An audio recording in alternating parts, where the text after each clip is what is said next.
जो केंद्र सरकार और राज्य सरकार द्वारा जो कानून बनाने की बात मैंने बताया समवर्ती सूची में, वो समवर्ती सूची का जो बैकग्राउंड है, जो आधार है, वो क्या है? आधार ये है कि उसमें केंद्र भी संशोधन करके कानून बना सकते हैं और राज्य भी बना सकते हैं। अपने सुविधा के अनुसार राज्य भी उसमें कानून बना सकता है। और दोनों में अगर कोई डिस्प्यूट होता है तो डिस्प्यूट के तहत केंद्र का ही मान्य होगा। चलिए, ये तो अभिभावी आप बता दिए कि केंद्र का कानून राज्य के कानून पे प्रिवेल कर जाएगा। ठीक है, क्या ऐसी भी स्थिति आती है क्या कि यदि दोनों कानून में आपस में टकराहट हो जाए तो क्या केंद्र का जो कानून है, राज्य का कानून उस कानून पे प्रभावी हो जाएगा? राज्य का कानून प्रभावी हो जाएगा अगर राज्य अपने किसी स्थान विशेष के बारे में या किसी लोक विशेष के बारे में किसी प्रकार का ऐसा कानून बनाया है कि जो उस राज्य के स्थान विशेष या लोक विशेष के लिए है, और उसका ये मानना है कि जो हम कानून बना रहे हैं वो केंद्र द्वारा बनाए गए कानून का किसी प्रकार से उल्लंघन नहीं कर रहा है, और इससे यदि सेटिस्फाई हो जा रहा है वो कि नहीं ये अपने सुविधा के लिए बनाया है, बिल्कुल गलत।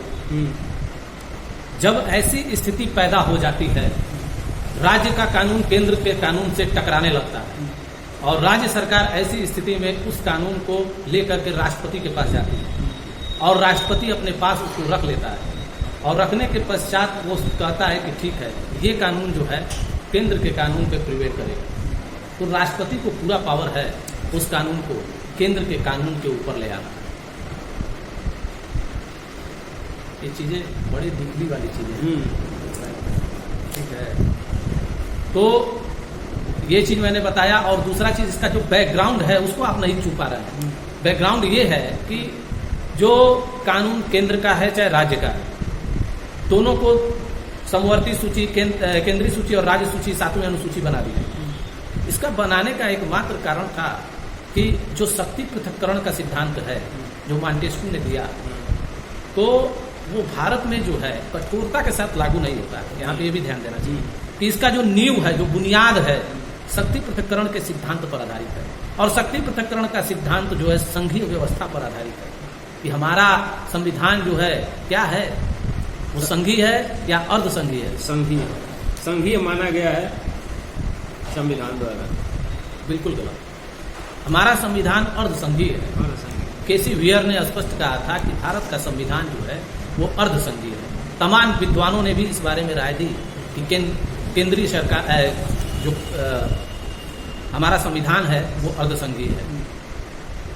तो अर्ध संघीय का मतलब ये होता है कि केंद्र को बहुत ज्यादा पावर नहीं है, राज्य को भी बराबर, मतलब एक दूसरों को नजर से नजर मिला करके देख सकते हैं। जबकि संघीय व्यवस्था कहाँ है? संघीय का मतलब है केंद्र बड़ा है, राज्य बड़ा नहीं है। तो अमेरिका में जब जाएंगे तो वहां केंद्रीय सिस्टम है, वहां पर केंद्र बड़ा है, राज्य बड़ा नहीं है।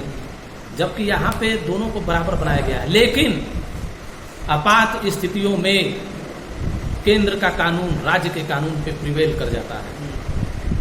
हमारे भारत का संविधान ऐसा है, नम्यता और अनम्यता का अनोखा मिश्रण है। बहुत कठोर नहीं है और न ही बहुत लचीला है, दोनों के बीच की कड़ी है। इसीलिए आप देखते हैं, जबकि अमेरिका का जो संविधान है वो बहुत कठोर है। अभी तक, जब तक अमेरिका का संविधान बना सबसे पहला, अभी तक अधिकतम अमेंडमेंट 7 हुए हैं, जबकि हमारे यहाँ तो 145 147 के लोग। तो कहने का मतलब यही है कि जो कानून अपराध का नियंत्रण और प्रशासन का है वो राज्य का है और राज्य सूची में है। तो केंद्र सरकार द्वारा ये कानून बनाया गया और ये कहा गया जिसको मन करे वो लागू कर ले अपने राज्य में।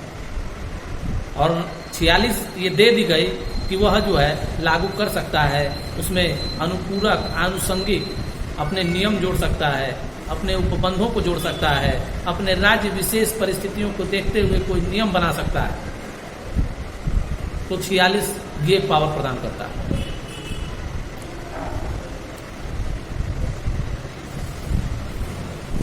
अब आ जाइए सीआरपीसी दंड प्रक्रिया संहिता का प्रावधान संविधान के 7वीं अनुसूची के समवर्ती सूची के प्रवृत्ति नंबर 2। तो जो सीआरपीसी का जो प्रावधान है वो भी 7वीं अनुसूची के समवर्ती सूची में दिया गया है, प्रविष्टि नंबर 2 में दिया गया है। आईपीसी का प्रावधान संविधान के 7वीं अनुसूची के समवर्ती सूची के प्रविष्टि नंबर 1 में दिया गया है। साक्ष्य अधिनियम का प्रावधान संविधान के 7वीं अनुसूची के प्रविष्टि नंबर 2 में दिया गया है। पुलिस वर्ग के एक उपकरण के रूप में है। पुलिस वर्ग एक उपकरण के रूप में है जिसका मुख्य उद्देश्य शांति अथवा व्यवस्था बनाए रखना है। शांति व्यवस्था बनाए रखने के लिए क्या होता है, पुलिस बल का गठन किया जाता है, जो एक उपकरण के रूप में, एक औजार के रूप में कार्य करते हैं। ठीक है, तो पुलिस अधिनियम में कुल जो है 47 धाराएं हैं और कोई अध्याय नहीं है इसमें। पुलिस एक्ट में टोटल 47 धाराएं हैं, कोई अध्याय नहीं है। धारा 6, 11, 38 और 39, 40 और 41, यानी ये धाराएं आपको याद करनी है, निर्सित हो चुकी है। 6, 11, 38, 39, 40, 41 को 2 भागों में विभाजित कर दीजिए। 6, 11, 38, 39, 40, 41। 6, 11, 38, 39, 40, 41। 6, 11, 38, 39, 40, 41। कुल कितनी धाराएं हैं? कुल 6 धाराएं। 6 धाराएं। कुल कितनी धाराएं हैं? 6 धाराएं। कौन कौन सी है? 6, 11, 38, 39, 40, 41। ठीक। इस अधिनियम की धारा 46 के तहत यह प्रावधान किया गया है कि राज्य यदि उचित समझे तो इस कानून के संगत नियम बना सकता है। तो मैंने आपको क्या कहा कि धारा 46 में पावर दिया गया है राज्य सरकार कि इस अधिनियम के जो अधिनियम दिया गया है उसके उद्देश्यों को चोट न पहुंचाते हुए संगत नियम बना सकता है। उसके उद्देश्य के खिलाफ में नियम नहीं बना सकता है, संगत नियम बना सकता है यदि राज्य उचित समझे तो। उत्तर प्रदेश राज्य ने 1861 ईस्वी में एक विनियम बनाया जिसे उत्तर प्रदेश पुलिस रेगुलेशन 1861 कहा जाता है, जिसमें कुल 37 अध्याय, 554 पैरा, 5 परिशिष्ट है। ये आपको याद करना पड़ेगा। कितने अध्याय हैं? 37। कितने पैरा हैं? 554। कितनी परिशिष्ट हैं?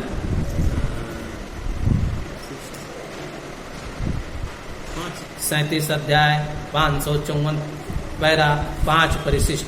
554 पैरा, 5 परिशिष्ट, 37 अध्याय, 554 पैरा और 5 परिशिष्ट। तो ये पीटी में बहुत पूछता है। और उसमें कितने हैं एक्ट में? 47 धारा है। 47 अध्याय कितने हैं? एक भी नहीं है। और सेक्शन कौन कौन सा निर्देशित है? 6, 11, 38, 39, 40, 41। 6, 11, 38, 39, 40, 41। 6, 11, 38, 39, 40, 41। तो ये धाराएं पूर्ण रूप से निर्देशित कर दी गई हैं। तो 6 को निकाल दीजिए, 47 टोटल धाराएं हैं। तो टोटल में कै को पढ़ना है?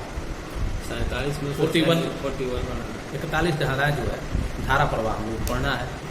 तो उत्तर प्रदेश में पुलिस एक्ट 1984 में संशोधन करके पुलिस महानिदेशक के पद का सृजन किया। तो पूछता है कि महानिदेशक जो पद है वो कब सृजित किया गया था? 1984। कब सृजित किया गया था? 1984। 1984 में पुलिस महानिदेशक पद का सृजन 1984 में किया गया था। नागरिक उड्डयन कार्मिक पुलिस को 20A धारा 20A में सृजित की गई है। 2A में, 2A या 2 का और 8A में जो है नागरिक उड्डयन कार्मिक की तिथि 10 अगस्त 2001 है। यानी नागरिक उड्डयन कार्मिक पुलिस को धारा 2A में सृजित किया गया है और नागरिक उड्डयन कार्मिक की जो प्रमाण पत्र है 8A में बताया गया है। जरा सेक्शन देखिए तो एक बार। हाँ, एक्ट में प्रमाण पत्र जारी किया जाता है। देख लीजिए एक बार। कह दिया है कि नागरिक उड्डयन कार्मिकों को प्रमाण पत्र धारा 8 का। धारा 8 का। तो धारा 2A में क्या है? 2A में यह है कि नागरिक उड्डयन कार्मिक पुलिस बल होगा। गठन करने के बाद, सृजित करने की बात की है 2A में। किसको? नागरिक उड्डयन कार्मिक पुलिस। ये दो नई धाराएं जोड़ी गई हैं। कब जोड़ी गई है? ये जोड़ी है 2001 के अमेंडमेंट से। 10 अगस्त 2001। ये तिथि आपको याद करनी पड़ेगी। ये इसको गोला बना लीजिए। 10 अगस्त 2001 को 2 धाराएं जोड़ी गई हैं। पहली धारा है 2A जो नागरिक उड्डयन कार्मिक पुलिस और दूसरा जो है 8A को जोड़ा गया है जो नागरिक उड्डयन कार्मिक प्रमाण पत्र के बारे में। ये 10 अगस्त 2001 को जोड़ी गई है। कब जोड़ी गई है? 10 अगस्त 2001। कब जोड़ी गई है? 10 अगस्त 2001। कब जोड़ी गई है? 10 अगस्त 2001। अब आ जाइए, पुलिस अधिनियम का उद्देश्य क्या है? पुलिस अधिनियम 1861 का उद्देश्य क्या है?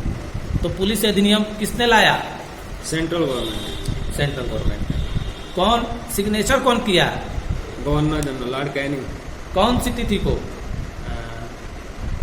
22 मार्च 1861। कुल कितनी धाराएं हैं? 47। कुल कितने अध्याय हैं? एक भी नहीं। कितनी धाराएं निरसित है? 6। कौन कौन सी? 6, 11, 38, 39, 40, 41। और पैरा कुल कितने हैं? इसमें पैरा नहीं।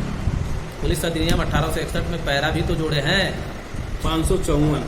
ये जो धारा 46 है, अच्छा ये जो धारा 46 है, ये पैरा जोड़ने की शक्ति प्रदान करती है अच्छा। उत्तर प्रदेश को, हमारे योगी जी को। कहती है धारा 146 कि श्रीमान आप चाहे तो पुलिस से संबंधित कोई नियम विनियम जो मन करे वो आप गढ़ लें। तो मैं 46 बना दिया हूं और आपको डेलीगेशन दे रहा हूं, पावर दे रहा हूं। केंद्र के पास इतना पावर नहीं है कि हर बिंदुओं पर कानून बना डाले।